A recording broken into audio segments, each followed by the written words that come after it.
my channel. In today's video, we're going to do my wrap up for the Contemporaryathon. My Contemporaryathon was pretty successful. I felt for most of the week that I was absolutely failing, but in the end, I ended up reading 7 things. I'm pretty okay with that. So let's get started. The first thing that I read during Contemporaryathon is actually the second book in the series that I'll actually be talking about in my September wrap-up, so stick tuned for that. It is a contemporary standalone series, so it could technically be read by itself, and that is Forked by Melanie Harrow. This is about a woman who is a part of a wedding planning service, and the other co-founder is absent for the weekend, and she basically says you can have all the business profits for this weekend, and she takes on this really expensive client, and one of their demands is for her ex-boyfriend, who is now this TV famous chef, to be the caterer. Unfortunately, I ended up giving this book 2 stars. I was really hopeful because it was a second chance romance. I really liked our protagonist in the first book in this series. However, this book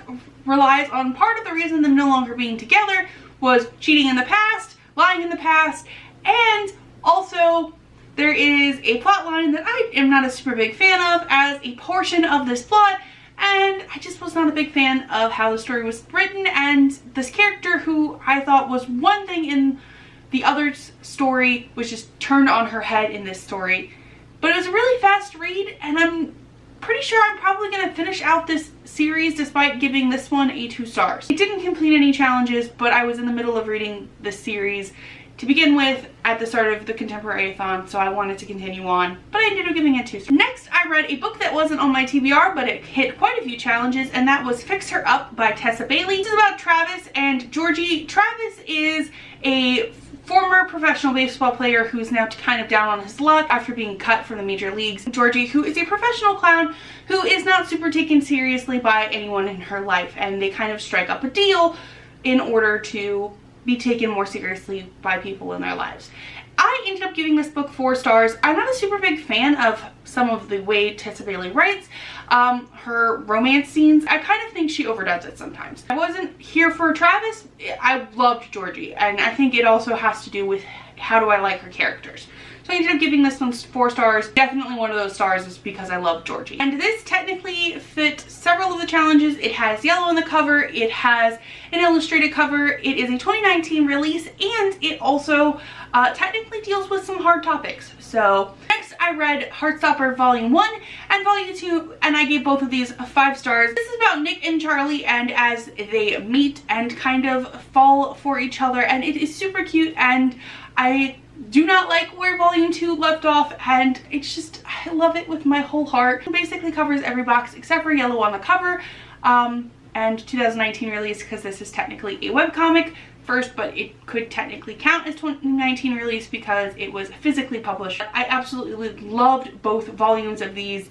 I will definitely keep picking these up because this was an absolute treat to read, and it is also beloved by so many people in this community, and I'm so glad that I finally got around to picking this one up. Next, I read The Bromance Book Club by Lisa K. Adams, and this is my second book following a baseball player, so that was a thing. This is about Gavin, whose marriage is now on the rocks as a result of him finding out that his wife has been basically faking having orgasms basically since they got married. As a result of him having these issues with his wife, his friends on the baseball team invite him to join their romance book club, which they've created to read romance to better understand the women in their lives in order to basically have better marriages. I received an e-arc of this one through NetGalley, and I absolutely loved it. I gave this one a full 5 stars.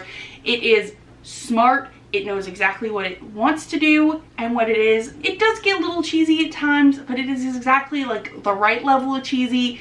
It is self-aware when it's being cheesy, and I loved it with my whole heart.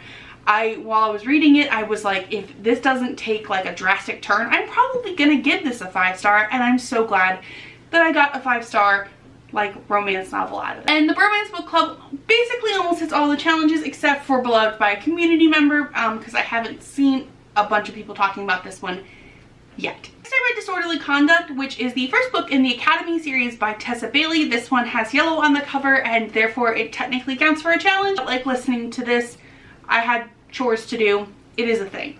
I ended up giving this one a 2. This one is about a man who is joining the police academy, and he ends up he ends up seeing this woman in a bar who basically has this mistress test, and she's only gets with men who are married to their work. And I kind of understood how I feel about Tessa Bailey books as a result of reading this one. If I like her characters and her plot, I'm gonna rate it really high. If I don't like the characters and the plot idea, I'm not gonna like it super much because her sex scenes and her romance ideas are not super for me. So I ended up getting this one a 2. The very last thing that I read during Contemporaryathon was Dear Sweet Pea by Julie Murphy. This I received at BookCon from the publisher, and this is Julie Murphy's first middle grade book, but it was also the first Julie Murphy that I read. And this is about Sweet Pea's parents are now getting divorced, and to give them her semblance of normalcy, they have basically bought a second house with one house in the middle, and the one house in the middle is the local town advice columnist, and she is basically going through a lot of changes at once. I ended up giving this book 4 stars. I liked the conversations about divorce that were happening in here. However, I didn't super love the plot lines involving the advice columnist, so I only ended up giving it a 4 stars since it did slightly involve that for a good chunk of it. Alright, so that was everything that I read during Contemporaryathon. I hit all of the challenges. I wasn't super clear as I was going, but I literally hit every challenge. So what about you? Did you participate in Contemporaryathon? How did you do? Let me know in the comments down below. If you like what you saw here today, be sure to like and subscribe. I post videos on Tuesdays and Thursdays. Thank you so much for watching, and have a nice day!